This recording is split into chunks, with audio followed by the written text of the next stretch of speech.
Hi, it's time for another verb of the day. Today's verb is endanger.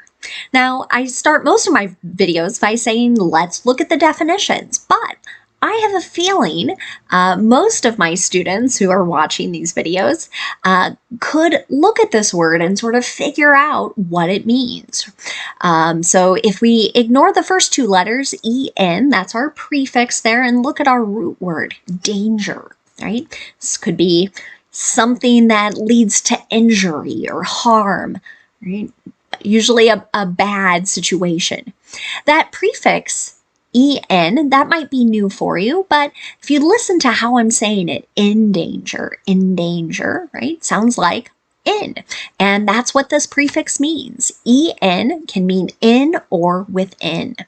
So now that we have likely figured out our first definition here, I'll officially share with you that the main way endanger gets used as a verb is to mean to put someone or something at risk or in danger.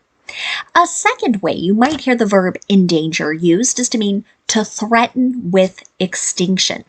So many times this gets used with animals, plants, but whenever we're sort of to the point where no more of that thing will exist, that's what extinction is.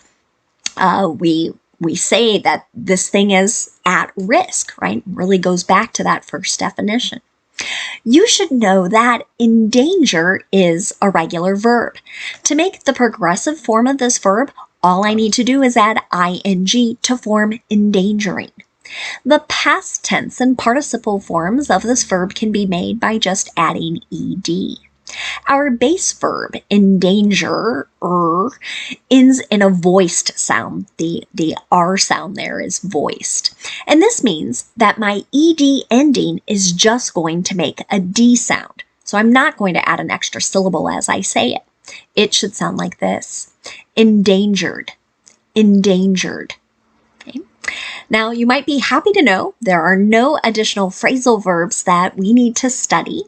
So we'll move on and practice our verb of the day in a couple different verb tenses. Today, we're going to practice the past perfect and the simple present. We'll start with the past perfect. We use this verb tense to note that an action has been completed. But the reason many times we choose to use past perfect instead of just simple past tense is we're trying to suggest or note that something happened before another action or before a certain point in time. To make the past perfect, I need two parts to my verb. So you can see the two P's there in past perfect. So that will help us remember I need two parts. I need the past form of have, which is had, and then I need my participle form of the verb.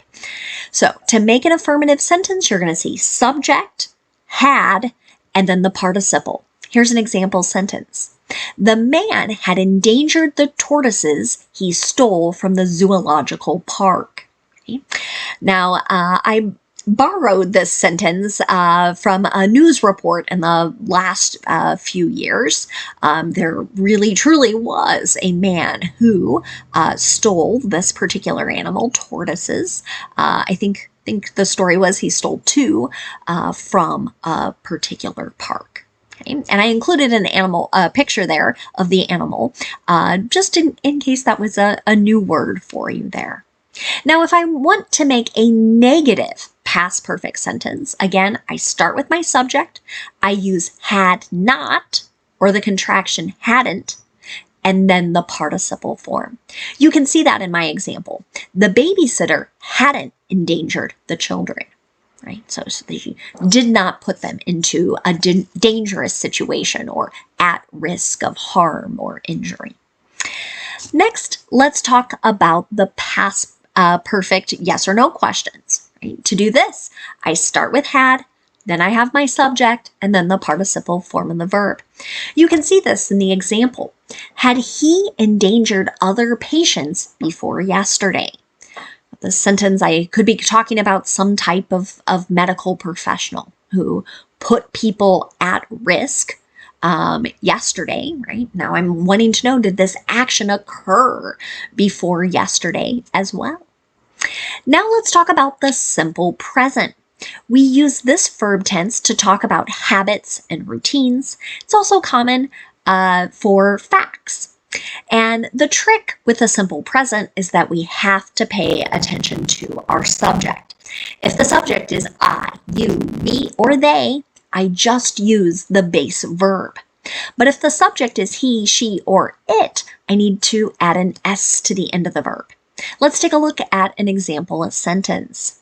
Drinking and driving endangers yourself, your passengers, and anyone on the road around you. Okay?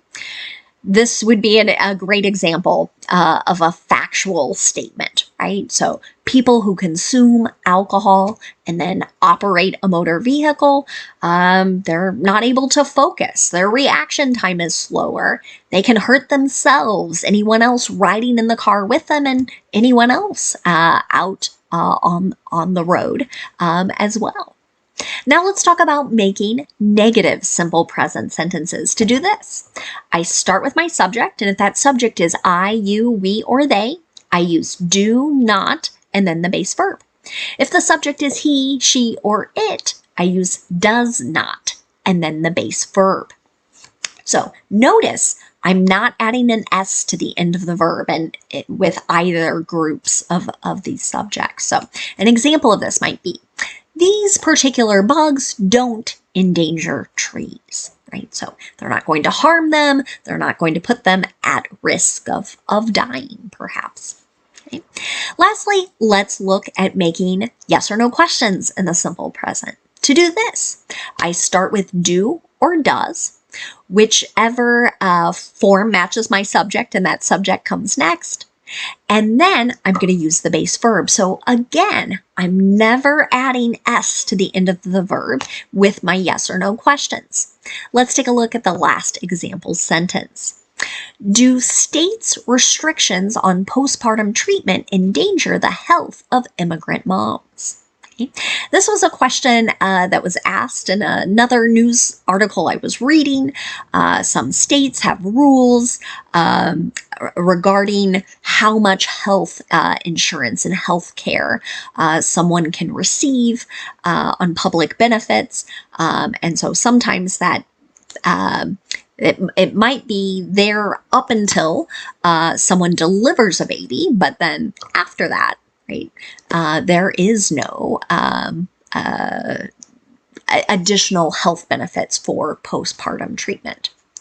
So this article was certainly trying to suggest that, yes, these rules or restrictions can put people at risk for illnesses, mental health troubles, etc.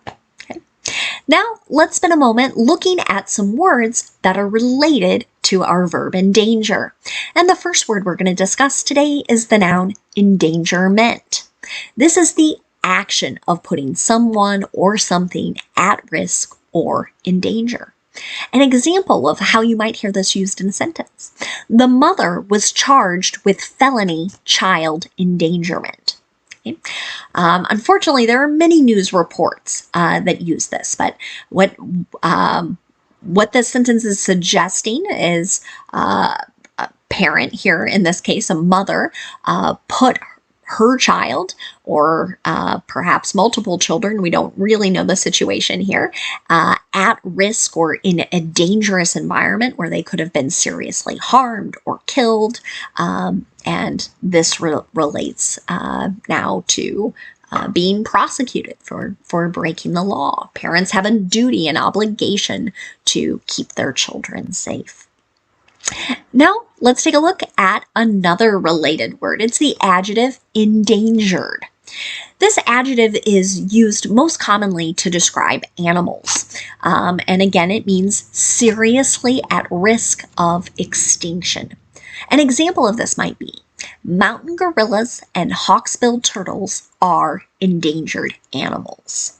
Okay. Those are two real examples where scientists, other professionals are worried, and they have evidence that the quantity or the number of animals within these particular species are decreasing at a rate that they might not exist in the future.